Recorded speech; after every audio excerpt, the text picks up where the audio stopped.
नमस्कार, मैं हूं कपिल और आप देख रहे हैं नेक्स्ट 9 न्यूज। स्वागत है आपका इस खास प्रोग्राम में जिसका नाम है सियासी संग्राम। अगर बात करी जाए मध्य प्रदेश की राजनीति की तो लगातार वो रंग बदलती हुई नजर आ रही है, क्योंकि ये कहा जा रहा है कि जिस तरीके से लगातार अगर ज्योतिरादित्य सिंधिया की बात करी जाए तो ये दबाव बीजेपी पर बढ़ता जा रहा है कि उन्हें मुख्यमंत्री पद का दावेदार बना दिया जाए, क्योंकि शिवराज सिंह चौहान ने खुले मंच से सिंधिया की तारीफ की है और कहीं ना कहीं अब इस बात की चर्चाएं एक बार फिर मध्य प्रदेश की सियासी गलियारों में होने लगी हैं कि क्या चुनाव से पहले एक बड़ा फैसला होगा। शिवराज सिंह चौहान की अगर बात करी जाए तो उन्होंने ये बड़ा बयान देते हुए कहा था कि मैं सिंधिया की वजह से ही मुख्यमंत्री बन पाया हूं, अगर वो सरकार कांग्रेस की ना गिराते तो शायद मैं एक बार फिर से मुख्यमंत्री ना बन पाता। हालांकि कयासों के आधार पर ही सही ये बात भी कही जा सकती है कि कहीं ना कहीं शिवराज सिंह चौहान अगर आने वाले वक्त में भी खुद को मुख्यमंत्री बनने का दावेदार पा रहे हैं तो ये भी कहीं ना कहीं सिंधिया की बदौलत है, क्योंकि सरकार अगर वापसी ना कर पाती, कांग्रेस की सरकार 5 साल चलाती और उसके बाद फिर जीत जाती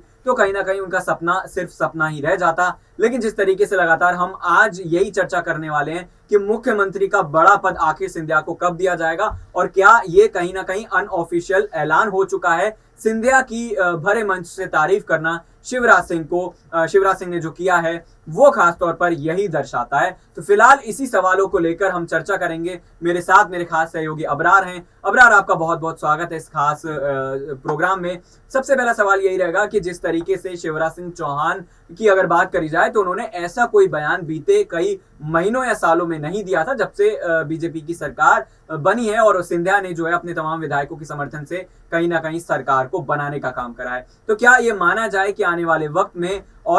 वक्त में या फिर मुख्यमंत्री के जिस तरीके से विधानसभा के चुनाव होंगे वहां पर सिंधिया दावेदारी पेश करते हुए नजर आएंगे? देखिए, भारतीय जनता पार्टी के भीतर ज्योतिरादित्य सिंधिया जिस तरीके से वहाँ जो गए और शामिल हुए तो ये बातें दर्शाती है कि बीजेपी के कई नेताओं को ये बात उस वक्त भी पसंद नहीं आई थी कि ज्योतिरादित्य सिंधिया को इतना अहम मंत्रालय जो सौंपा जाए और भी इतनी जल्दबाजी में, क्योंकि उड्डयन मंत्रालय को लेकर के कई बार जो है बड़े चेहरे भी उभर करके सामने आए। बीजेपी के भीतर से हरदीप सिंह पुरी भी उस पद को संभाल चुके हैं। तो ऐसे में जो है कई नेता स्थानीय तौर पर जो है नाराज भी नजर आए, लेकिन उसके बाद अब ये माना जा रहा है कि वो उस पद को संभालने के बाद जो एक पार्टी के भीतर अपने जो है राजनीतिक जो है वर्चस्व को बनाने की एक शुरुआत होती है किसी भी पार्टी में, तो उसमें कहीं ना कहीं ज्योतिरादित्य सिंधिया को सफलता हासिल हुई है। और पार्टी में इतने कम समय जो है आप कह सकते हैं कि कम समय में जो है पार्टी में जो उन्होंने अपनी एक वकार को बनाया है वो दरअसल ये बतलाता है कि जो है बीजेपी के कई स्थानीय नेताओं को कहीं ना कहीं ये खटक रही है। और जाहिर सी बात है कि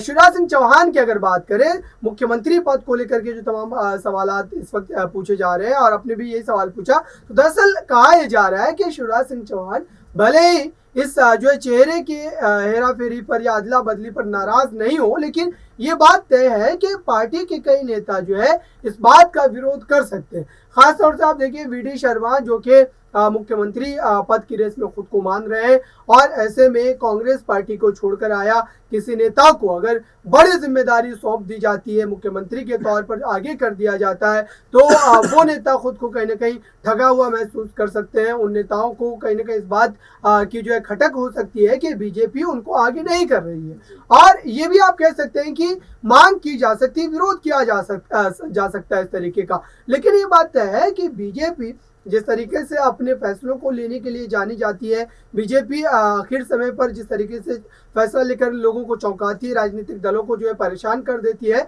उस लिहाज से अगर देखा जाए तो अगर जीत जो है एक तरीके से हासिल करनी है बीजेपी को, तो ज्योतिरादित्य सिंधिया जो है उनके पास एक बेहतर विकल्प है। और एक युवा होने के नाते जाहिर सी बात है कि पार्टी को उसका सियासी तौर पर एक बड़ा फायदा मिल सकता है, क्योंकि कांग्रेस पार्टी को भी ज्योतिरादित्य सिंधिया के चेहरे के तौर पर आगे करने के बाद ही आप कह सकते हैं कि मध्य प्रदेश की सत्ता में वापसी हुई। बिल्कुल। तो अगर कांग्रेस की बात करी जाए, सिंधिया ने कांग्रेस पार्टी को ठुकराया था और उसके बाद बीजेपी ज्वाइन करी थी। हालांकि जब वो बीजेपी में शामिल हुए थे तो तमाम नेताओं ने विरोध जताया था, और ऐसे एक नेता थे जिन्होंने खुलकर जो है वो कहीं ना कहीं सिंधिया के विरोध में बयानबाजी की थी। लेकिन अब ये कहा जा रहा है कि बीते कुछ दिन पहले सिंधिया और ये जो बड़े नेता हैं इनकी एक बंद कमरे में मुलाकात हुई है। लगभग आधे घंटे मुलाकात चली है और जहां पर ये कहा जा रहा है कि अब कहीं ना कहीं सिंधिया को लेकर जिस तरीके से विरोध नजर आ रहा था, सिंधिया ने भी कहीं ना कहीं जो है वो ज्यादा जल्दबाजी नहीं करी। हालांकि मुख्यमंत्री पद को लेकर उन्होंने कोई अपने मुंह से कोई खुले मंच से बयान नहीं दिया है, लेकिन साफ तौर पर ये माना जा सकता है कि अब लगातार वो खुद ही जिस तरीके से फैसले ले रहे हैं या पार्टी में जो उनकी इमेज है, कहीं ना कहीं वो मुख्यमंत्री पद के काफी करीब आते हुए नजर आ रहे हैं। तो जिस तरीके से कमलनाथ की अगर बात करी जाए तो कहा गया कि कोई तोप नहीं है, कांग्रेस की तरफ से लगातार बयानबाजी जारी है। अगर कमलनाथ और सिंधिया का मुकाबला होता है तो आपको क्या लगता है कि सिंधिया जो है वो क्या वाकई में बड़ी जीत हासिल कर सकते हैं? क्योंकि यहां पर कहीं ना कहीं कमलनाथ फायदा उठाएंगे सिंधिया के तमाम जो दिए गए बयान थे, या फिर उन्होंने पार्टी छोड़ी इस बात का, लेकिन सिंधिया जानते हैं कि कांग्रेस की जो कमजोर कड़ी है वो कहां है और क्या है। देखिए, कमलनाथ लगातार ज्योतिरादित्य सिंधिया के खिलाफ इसलिए आक्रामक नजर आते हैं क्योंकि उनको जो है सत्ता गंवानी पड़ी थी और ज्योतिरादित्य सिंधिया की वजह से गंवानी पड़ी थी। तो जाहिर सी बात है कि राजनीतिक रूप से एक दुश्मनी जरूर पैदा हो जाती है। और अभी अगर देखा जाए तो कमलनाथ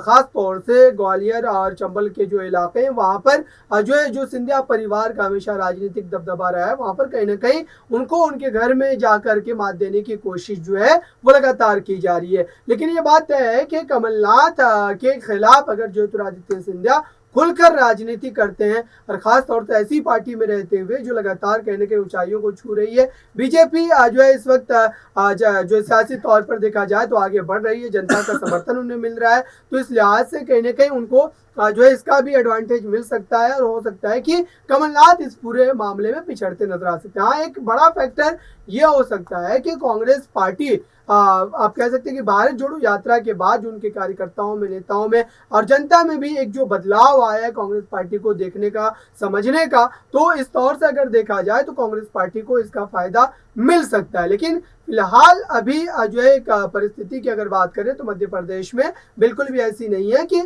विपक्ष की तरफ जनता जो है एक टक लगा करके देख रही हो, क्योंकि विपक्ष उस तरीके से अपनी भूमिका को नहीं निभा रहा है। खासतौर से जो शिवराज सिंह चौहान की तरफ से मुख्यमंत्री के तौर पर तमाम योजनाएं लागू की जा रही है, उन योजनाओं को लेकर के जो विपक्ष की एक भूमिका होती है जनता के लिए, जनता तक उन तमाम बातों को पहुंचाना कि ये तमाम योजनाएं आपके लिए कितने जो है हितैषी है और आप सरकार जो आपके लिए कितना ज्यादा सोच रही है। तो ये सारी चीजें ऐसी है जिसको लेकर के कहीं ना कहीं विपक्ष इस समय जो है काफी ज्यादा शांत और खामोशी इख्तियार किया हुआ है। और जाहिर सी बात है कि ऐसे आप कह सकते हैं हालात में कांग्रेस पार्टी का सत्ता में वापसी को लेकर के इस तरीके से तमाम उम्मीदें लगाए बैठना कहीं ना कहीं बेमायने है। लेकिन इस समय कहा जा रहा है कि बीजेपी इस पूरे खेल में तमाम तरीके से प्रयास कर रही है कि फिर से एक बार सत्ता में वापसी की जाए। हालांकि इस बार की आप कह सकते हैं जनता का जो मतों का इस्तेमाल कर जनता ने जिस सरकार को चुना था वो कांग्रेस की सरकार थी, लेकिन उसके बाद कांग्रेस पार्टी की भूल कहिए या फिर नादानी कहिए कि कांग्रेस पार्टी खुद को जो है सत्ता से अलग थलग जो है होती हुई